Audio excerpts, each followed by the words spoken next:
Rügenwalder Mühle war einst vor allem für seine Teewurst bekannt.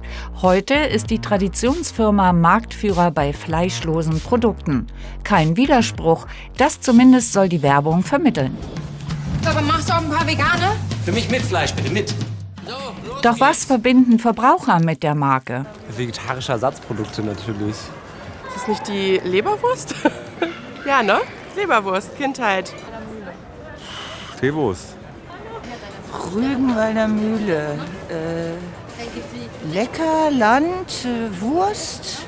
Wie die Firma es schafft, gleichzeitig für Fleisch und für fleischlose Produkte zu stehen, erklärt unsere Marketing-Expertin.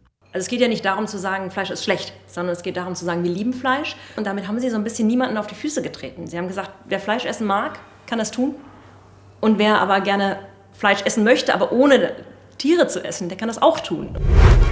Die Geschichte beginnt 1834 mit einer kleinen Fleischerei in Rügenwalde im damaligen Pommern. 1903 wird erstmalig die bekannte Teewurst hergestellt. Das Rezept gehört zu den wenigen Dingen, die die Familie 1945 auf der Flucht nach Niedersachsen mitnehmen kann. Aus Wurst überhaupt eine Marke zu machen, ist die Idee. Werbespots das Mittel. Rügenwalder. Teewurst? Rügenwalder. Der Name soll sich einprägen und die Mühle. Die TV-Werbung ist zentral für den Erfolg der Firma. Neben Hertha und Maika eine der ersten, die es schafft, eine Wurst zur Marke zu machen.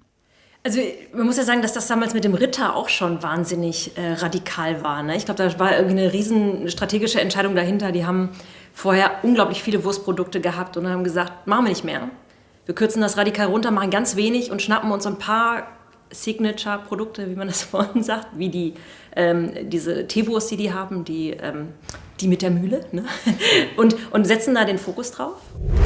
Aber wie schmecken nun die Produkte von Rügenwalder im Vergleich zur Konkurrenz? Das wollen wir in einer Stichprobe herausfinden. Es treten gegeneinander an Schinkenspicker Lyoner mit Paprika von Rügenwalder für 1,61 pro 100 Gramm. Die vegane Schinkenspicker mit Paprika für 1,99 ist die teuerste im Vergleich. Mit 65 Cent am preiswertesten die Lyoner mit Paprika von Edeka sowie die Bio-Eigenmarke von Aldi für 1,43. Welche Marke schmeckt den Passanten am besten und wie viele erkennen das vegane Produkt? Bis jetzt konnte ich es noch nicht sagen, tatsächlich. Eine von denen enthält kein Fleisch. Da ist jemand ein bisschen verliebt gewesen beim Machen. Wir sind beim besten Fleischer der Welt, bei Jörg Erchinger aus Berlin. Der Fleischsommelier und Weltmeister seiner Zunft macht nicht nur Würste, sondern auch den Aufschnitt selbst. Er verkostet die Produkte unserer Stichprobe. Die glänzt hier wahnsinnig und man sieht auf dem Brett, dass die Wurst gerade aktuell jetzt hier unheimlich viel Feuchtigkeit verliert. Riecht nach Fleisch und nach Paprika. Die fühlt sich an wie Gummi hier. Hier sieht man schön, dass sie glänzt. Die wirkt ziemlich trocken hier. Feuchtigkeit verspricht Frische. Erreicht wird das bei den Produkten aus dem Supermarkt aber oft nur mit Zusatzstoffen. Worauf kommt es für den Fleischer an? Bei einer guten Wurst kommt es für mich darauf an, dass so wenig wie möglich Zusatzstoffe drin sind und dass man halt eben Top-Fleisch verwendet, um so eine gute Lyoner herstellen zu können. Und das erkennt man aber nur am Biss und am Geschmack. Einzelgewürze gehören bei mir mit dazu und keine Gewürzmischungen.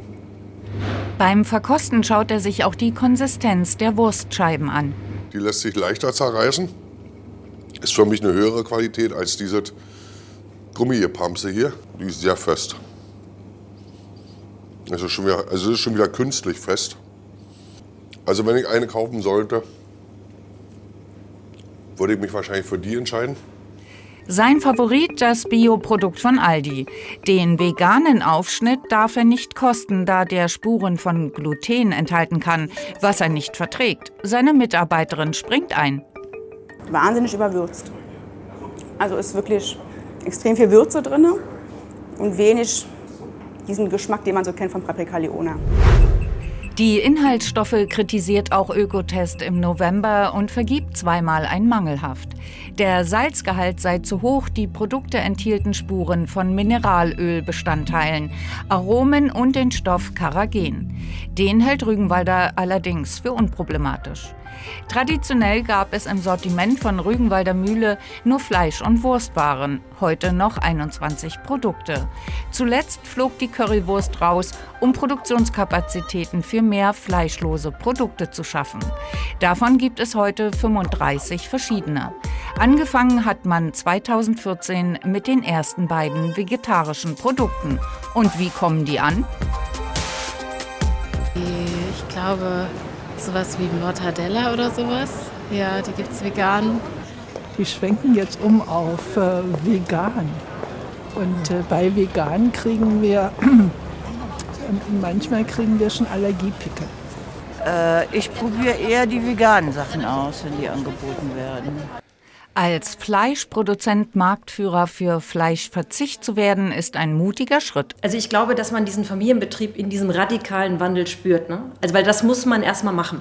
So eine Entscheidung treffen, das war ja auch nicht ohne Widerstand. Also da gab es ja wohl eine Menge, auch aus den eigenen Reihen, auch aus dem Supermarkt. Da große Skepsis, dass das funktionieren kann. Seither wuchs der Absatz der hier hergestellten fleischlosen Produkte der Rügenwalder Mühle kontinuierlich. 2021 machte die Firma damit erstmals mehr Umsatz als mit Fleisch. Lasse von Aken von Greenpeace blickt dennoch kritisch auf die Marke. Rügenwalder hat sehr früh die Tür für vegane und vegetarische Ersatzprodukte aufgestoßen. Das ist anzuerkennen, das ist gut. Sie verkaufen aber deswegen nicht weniger Fleisch. Und das ist weitestgehend Billigfleisch. Damit ist erstmal dem Klima nicht geholfen. Und die Tiere haben eben keine artgerechte Haltung. Das kritisieren wir. Das muss sich möglichst schnell ändern. Und das fordern wir von Rügenwalder. Zur Kritik an der Tierhaltung schreibt uns Rügenwalder lediglich: Das Fleisch stammt aus unterschiedlichen Haltungsformen. Das Minimum ist entsprechend der gesetzliche Mindeststandard. Mehrheitlich verarbeiten wir Fleisch, das über dem gesetzlichen Mindeststandard liegt. Die günstigere Konkurrenz von Aldi und Edeka ist transparent und hält höhere Standards ein als Rügenwalder. Doch welche schmeckt den Passanten nun am besten? Die schmeckt mir, glaube ich, am besten. Ja, dann würde ich sagen, die hat am besten geschmeckt. Die beste war diese hier. Ich sage jetzt schon mal, die blaue ist auf jeden Fall Fleisch. Das ist falsch. Nach 20 Verkostungen ist das Ergebnis überraschend und eindeutig. Rügenwalder liegt mit beiden Produkten klar vorn. Der vegane Aufschnitt schneidet sogar noch besser ab als die Wurst. Erkannt hat das fleischlose Produkt aber kaum jemand. Die vegetarische ist die grüne. Die mit dem blauen Fähnchen hier auf jeden Fall kein Fleisch ist. Die meisten Passanten hielten die Wurst von Edeka für das vegane Produkt, aufgrund ihrer festen Konsistenz. Beim Geschmackstest liegt Rügenwalder klar vorn. Die Traditionsmarke produziert für den Massengeschmack und trifft ihn, mit und ohne Fleisch. Mit den veganen Produkten tun sie einiges für den Klimaschutz. Doch das ist auch unternehmerisches Kalkül. Mehr Tierwohl lohnt dagegen offenbar nicht.